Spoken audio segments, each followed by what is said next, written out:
Hey there, YouTubians. CJ Holmes here. Alrighty, well, here's the next part in my series on the JFK assassination. And today I'm talking about some of the still cameras that were used before, during, and after the assassination. I'll follow this with a video or two on motion picture cameras. But right now, let's just talk about the stills. Alright, so we're going to go in kind of chronological order. I want to start with this camera here, the Imperial gray Reflex camera, and there's all the paperwork with it. And this is the camera. Oh goodness, about as cheap as they come. It's made out of plastic. It took 620 film, which was a rather large format. And for as cheap a camera as it is, primarily plastic and just basically a glorified box camera, it took pretty good pictures. If you were to look into the viewfinder, let's see if we can see anything. There's the lights up above. This is how you would look. You would look down into the camera, and this lens here would show you an approximation of what you are looking at, and this is the taking lens here.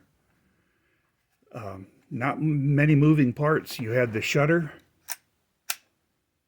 no speed adjustment, and then you would advance your film by rolling it until you came to the next number, and then take your next picture.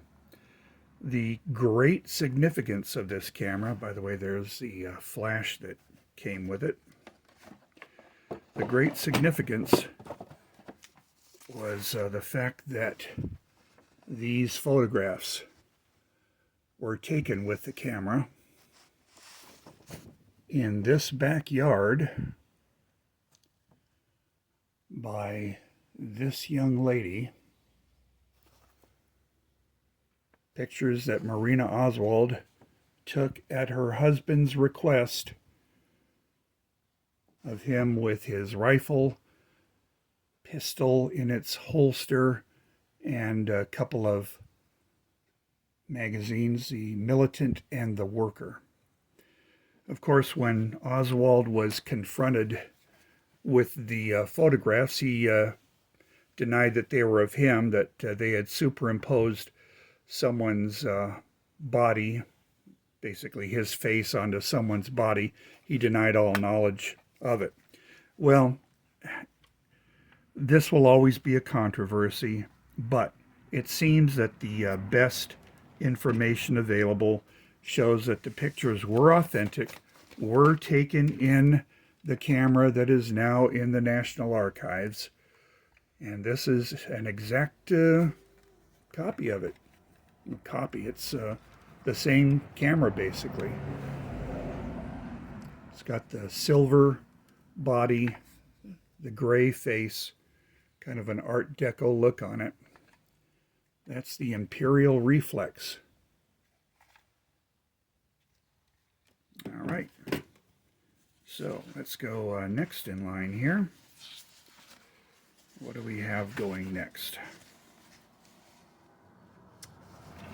We'll now go to this camera, a professional quality 35mm Nikon.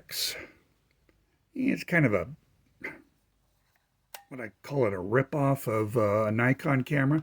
It's a good camera, 35mm format. See if I can remember how to open the thing. Maybe not. It's been a while. Anyway, 35mm, and this has a 10.5 centimeter or 105mm telephoto lens, and this camera was used to take these pictures. the presidential party turning from Main Street onto Houston Street. And then the vehicles at about Zapruder frame 255. And lastly, after the shooting, the vehicle making its mad dash to Parkland Hospital. James Alkins was an AP editor, photographer, journalist, who basically on his own time, because he was a Kennedy fan, told his boss, I'm going to go out to the plaza and take some pictures of the president. And he used the Nikon camera to take the photos that very quickly, basically the same day of the assassination, ended up on the wire and in newspapers and on television. Iconic photographs taken with the Nikon camera. All right, so next in line, what do we have here? I'm going off my notes, and most of my my notes are about movie cameras. However, we'll continue here. Let me put the Imperial Reflex back in its box and get it out of the way. I throw the word iconic around a lot, but I guess pretty much any camera, any photograph could be considered iconic. However, this is a very special camera. The Polaroid land camera. It's a model 80A Highlander. All right, 60 seconds from snap to print. This was a miracle. 1947, Edwin Land invented the Polaroid camera, giving you basically almost instant photography. It was a rather cumbersome procedure. However, you could take a picture, and within about a minute, you had a developed photograph. For those of us who remember the time, that was miraculous. And on that day, a young lady by the name of Mary Mormon, along with her friend Jean Hill, decided to go and see Jean Hill's boyfriend, who was in the presidential motorcade as a police escort. And so they went and bought a roll of film for her camera, which looks like this. I'll show you the real deal in a second here. Get that out of the way. So they took a couple of pictures of each other to use up the old roll. They used this camera right here. Now, let me see if I can open it.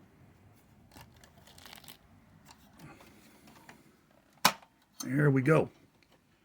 That's the Polaroid Model 80A land camera. You'd put your film in somewhere. It was a deal to open this thing. Let's see. Will that do it? Yes. What do we do here? Open, close. Yeah. Forgive my clumsiness, but I'm trying to remember how to open this thing. There's something there and something there.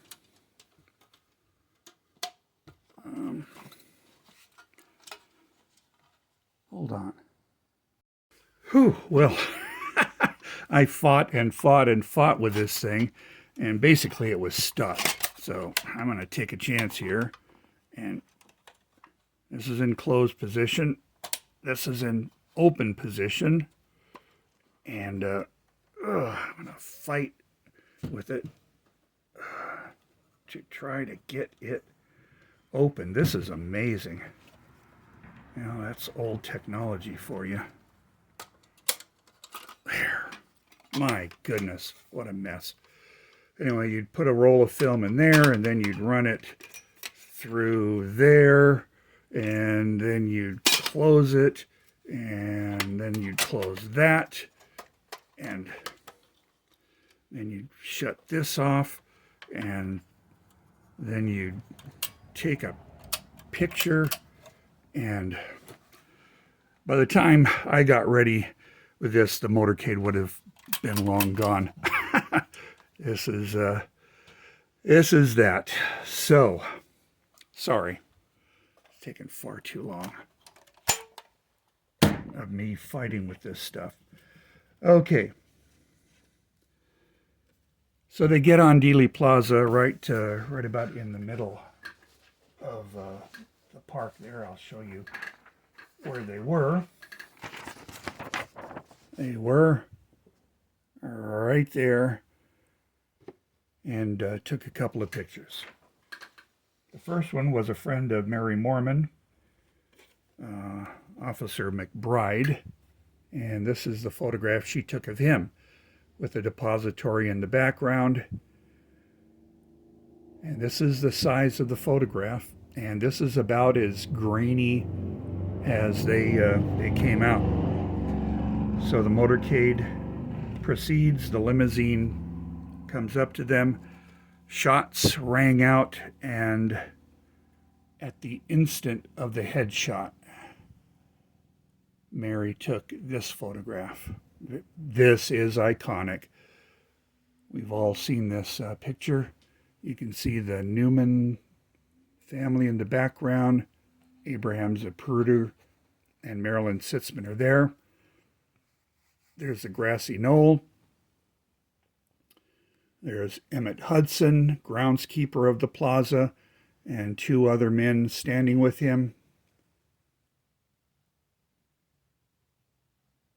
That's the famous photograph taken by Mary Mormon. All right, let me put this disaster away here, if I can. Put it back in its box, along with all of its paperwork. So there's the Polaroid land camera. What do we have next? We have James Altkins. And Jim Towner. We'll be talking about Tina Towner and her motion picture camera. She was with her mother and father, and her dad, Jim Towner, took some pictures of the scene. You can see where he was standing at the corner of Elm and Houston. And he used this camera, a Yashica 44LM, another reflex camera, similar to the camera that Marina used to film Oswald, only much better quality. Has focusing features. You can see how the thing focuses. All right. This is what he looked through to take super slides. All right. They weren't 35 millimeter slides. They were large format slides that were basically this size. And that's the couple of the pictures that Jim Towner took using his Yashica 44LM camera. Now, I believe, I'm trying to figure out another thing I'm trying to remember on these cameras. that there were a couple of ways to view the image. You could look down here at what was in front of you, or, and I'll figure it out here, stand by. Okay, I remembered how he took the pictures. So you could look down at what was in front of you, or you could press this lid down and bring this forward and then look directly this way. Let me see if I can get you squared away there. Right through the image there. Nifty little camera. Got to be careful not to break it here. Lift you up.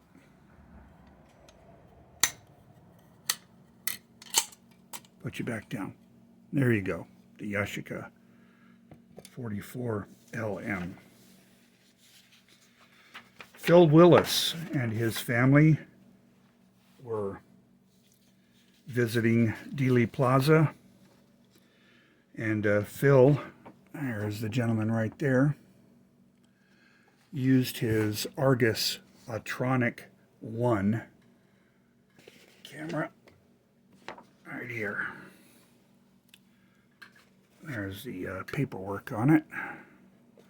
The Argus Atronic. It was another 35mm camera, and it was an okay camera. He had it set up for 35mm slides. Was standing in a couple of places. Standing at the intersection of Main and Houston, and took this slide. And then as the motorcade proceeded, he took this slide.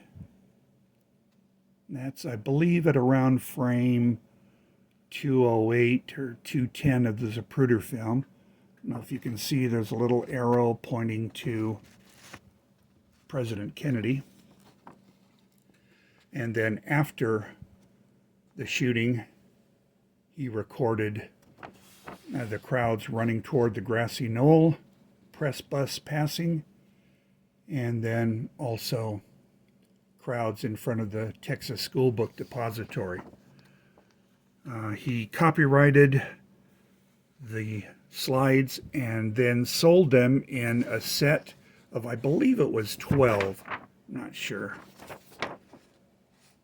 But he sold those slides. They're pretty hard to find now, pretty expensive. I don't have a set. But that's what he used. An Argus Atronic 1 35mm camera. Next up, we come to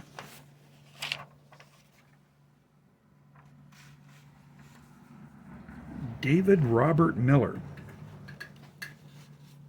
who took some his cameras as a young teenager, and he had an Ansco set 35mm camera.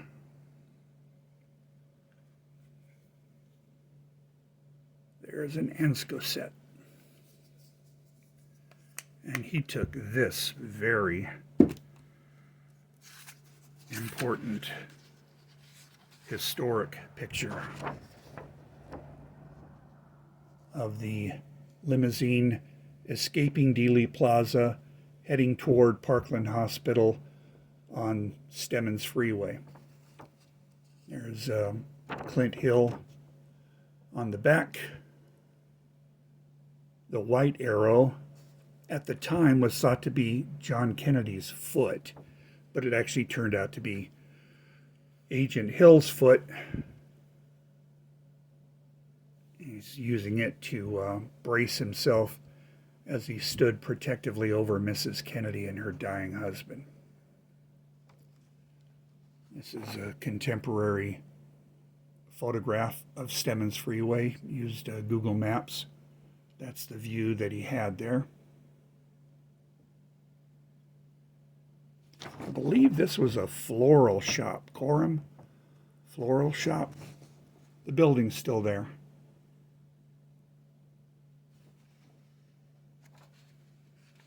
And that's David Robert Miller's contribution to the history of the assassination. Now, I'm missing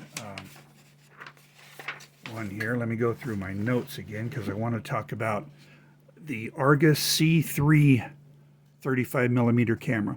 Aside from the assassination, this is an important camera. This is historically the most popular 35mm camera ever made.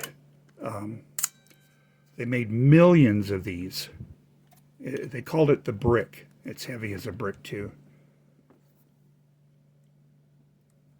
But it's a very popular camera, rather cumbersome to use.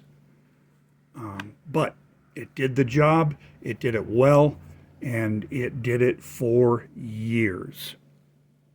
The Ansco C3, Argus C3. Now let me find my notes on that. Alrighty, found my notes, and these are a couple of people who took pictures of the motorcade using a C3 camera. Jay Skaggs, who was standing here at the northeast corner of Maine and Houston, took a picture of the presidential limousine. And then Robert Hughes, Robert Croft rather, I'm sorry, Robert Croft. We'll talk about Robert Hughes in the movie section. This is him years afterward. He was a young man who happened on the plaza en route to, I think it's train station or bus station. I think he was taking a train somewhere. Anyway, he stood here and took this picture of the limousine, and I believe that corresponds to about Zapruder frame 160 or 166 thereabouts.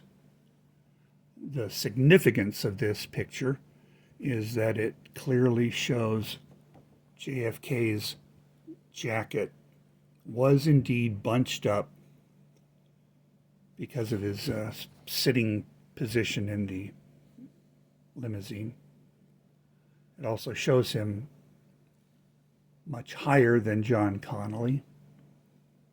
But there was controversy about the bullet holes, the bullet hole in his back as opposed to the bullet holes in his jacket and shirt. They didn't match up. Jacket holes were too high. Jacket hole and the shirt hole were too high. But it shows the reason why.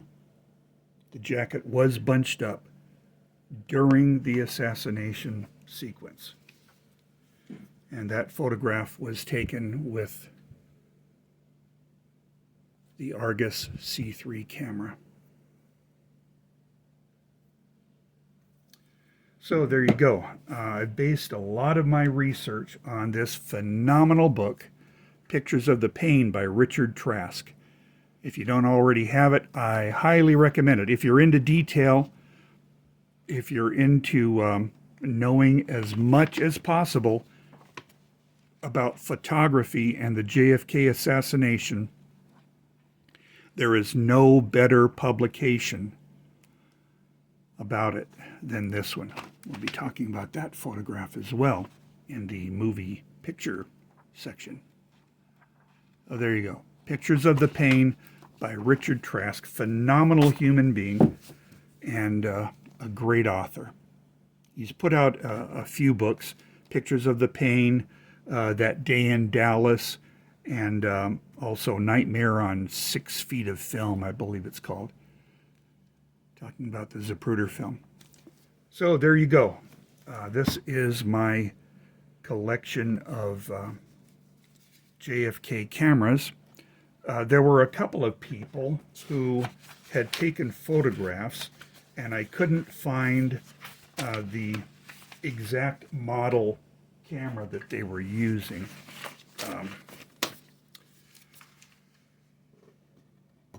Let me see here if I can find it. Hold on. Alrighty. This picture, taken by Hugh Bettner, right around the same time as Phil Willis took his photograph. You can see there in the background is John Kennedy, the Stemmons Freeway sign. There's Abraham Zapruder, and of course the backup vehicle.